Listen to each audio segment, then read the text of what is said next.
bana ibyo bintu by'igikona aho ngaho mana.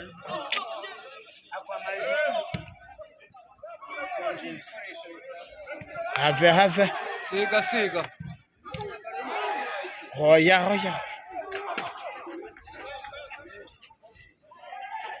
iratubangamiye sha.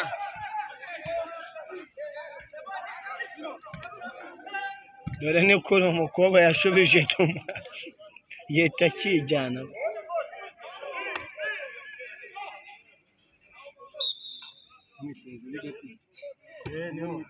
ubwo bari bagiye kujya kwataka, batsinze bagiye kujya kwataka.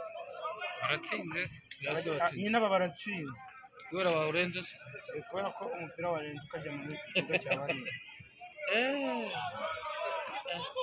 ni ukuwukiniramo hari niba bagiye gukina na bariya gusa barajya ku isambu basatire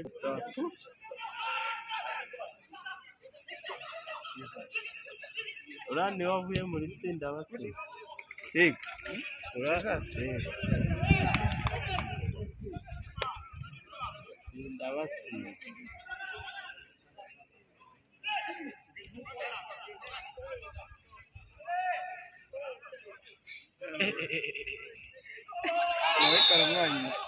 nawe karamwangiye kariya kantu. mutangire hano baze batake nabo.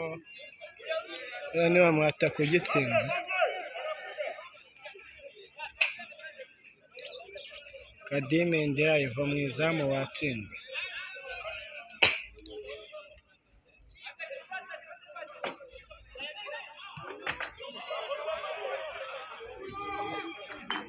Jesus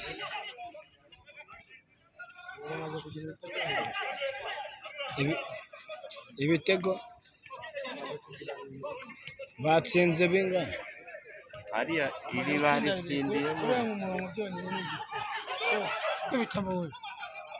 nta shota agira. ni master yigeze kudukura ku mahoro byihoreye cy'amahoro tsindira APR ku muco wa nyuma atari tasa n'ubwambere wagira ngo yarateye izamu n'umusona kimenye yipa ari rambura wa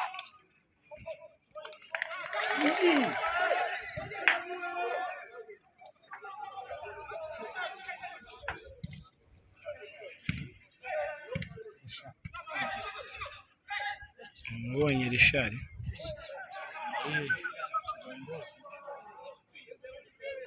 yako direct azikuyeho niyo mpamvu yahinduye. iyi dore umwataka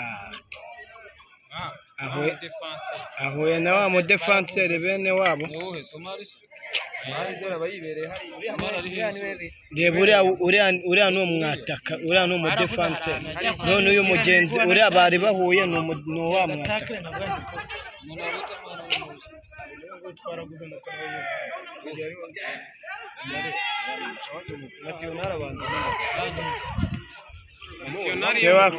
siwe wateye penaliti, wateye ntuza, yateje penaliti atuma Uburundi butsinda. niwe wateze ntuza ka gakoboyi katsinze igitego gishweka harya bakitana ka gatipe gakinire ya Senegal bakita kazi gukina byateye. niwe wateze Sadio Mane. Senegal yakinnye n'Uburundi ubwo se ntabyo uzi. batsinze